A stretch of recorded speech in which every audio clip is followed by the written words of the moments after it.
এবং আমিও তাকে বিয়ে করে 3 জন হয়ে যাব, আরেকটা বিয়ে করাবো 4 জন, 4 জনের আবার 4টা বেবি হবে। তখন হচ্ছে সবাই ওই ঘরে বসবাস করবো, লুডো খেলাবো, কুতকুত খেলাবো, মানে কি মিলেমিশে থাকবো। তো এটার থেকে বড় সলিউশন মনে হয় না আমার আছে।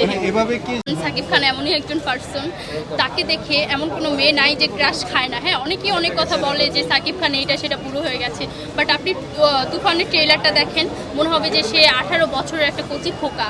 হ্যাঁ, তার যে লুকটা এটা একদম মানুষকে মাথা নষ্ট করে দেবে, এত সুন্দর একটা লুক, প্লাস হচ্ছে সব কিছু মিলিয়ে একদম 100% যেটাকে বলে। আর সেটা হচ্ছে রায়হান রাফি বলেই সম্ভব ছিল। আমি হচ্ছে ধন্যবাদ দিতে চাই রায়হান রাফি ভাইয়াকে। সে হচ্ছে আমাদের সুপারস্টারকে এরকমভাবে প্রেজেন্ট করেছে।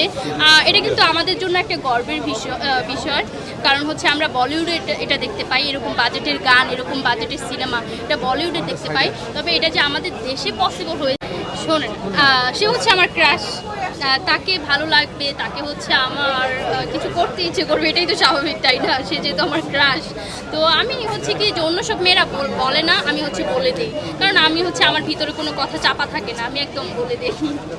এখন আমি কিছু বলবো না, বাট হচ্ছে আর একটা কথাই বলার, যে যেহেতু অপু ম্যাডাম সাকিব খানকে পেয়েছে, বুবলি ম্যাডামও সাকিব খানকে পেয়েছে, এই সুমাইয়া রিমো সাকিব খানকে পেতে পারে যদি, কি আর বলবো, কিছু না, যে সে যেহেতু আমার ক্রাশকে কাছে পেতে সবাই চায়, ক্রাশকে বিয়ে করতে সবাই চায়।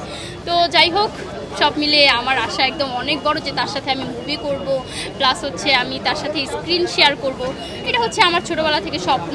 তো যেহেতু মিডিয়ায় এসেই পড়েছি, তো এই ইচ্ছেটা আমার পূরণ যাতে হয়, আমি এটাই চাই মনে মনে। আমি এটা কীভাবে করবো, যে প্রথমে হচ্ছে একটা বড় একটা বাড়ি বানাবো। হ্যাঁ, বাড়ি বানাইয়া তারপর অপু ম্যাডাম, বুবলি ম্যাডাম, তার যে বাচ্চা কাচ্চা আছে, এবং আমিও তাকে বিয়ে করে 3 জন হয়ে যাব, আরেকটা বিয়ে করাবো 4 জন, 4 জনের আবার 4টা বেবি হবে। তখন হচ্ছে সবাই ওই ঘরে বসবাস করবো, লুডো খেলাবো, কুতকুত খেলাবো, মানে কি মিলেমিশে থাকবো। তো এটার থেকে বড় সলিউশন মনে হয় না আমার আছে। এভাবে কি সলভ হয়ে যাবে? হ্যাঁ, এইভাবেই সলভ হয়ে যাবে, কারণ আমি যদি আমার সতীনের সাথে ভালো ব্যবহার করি, তাহলে তারাও অবভিয়াসলি আমার সাথে ভালো ব্যবহার করবে।